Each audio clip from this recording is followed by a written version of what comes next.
আসসালামু আলাইকুম। আমি দেশের কিছু এলাকাতে নিম্ন আদালত অর্থাৎ জেলার যে আদালতগুলো আছে কিছু এলাকাতে সেখানে ঘেরাও হয়েছে, এই ধরনের ডিস্টার্বিং খবর পেয়েছি। তো আমি যারা আন্দোলনকারী ছাত্র জনতা ভাই আছেন তাদের কাছে আমি একটা অনুরোধ করব, কোনো অবস্থাতেই জেলার কোনো আদালতে কোনো ধ্বংসযজ্ঞ বা নাশকতামূলক কাজ করবেন না, এবং সেখানে ঘেরাও করারও প্রয়োজন নাই। আমি যতদূর জানি, আমি আপনাদের কনফার্ম করছি, ছাত্র জনতার পক্ষ থেকে যেই প্রত্যাশাটা ছিল সেটা হচ্ছে উচ্চ আদালতের সুপ্রিম কোর্টের চিফ জাস্টিস এবং অন্যান্য কিছু জাজের পদত্যাগের ব্যাপারে।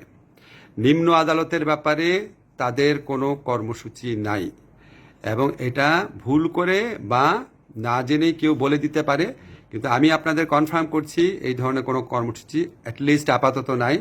আপনারা কোনো অবস্থাতেই নিম্ন আদালতের কোনো রকম ক্ষতি করবেন না।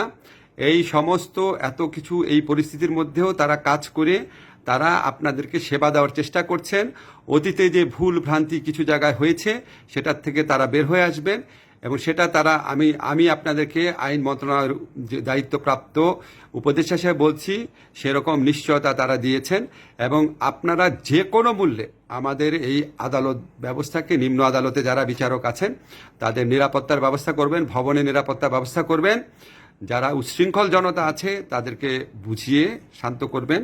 আপনারা প্লিজ আমার এই আহ্বান শুনবেন এবং সবাইকে এটা জানাবেন। ধন্যবাদ সবাইকে।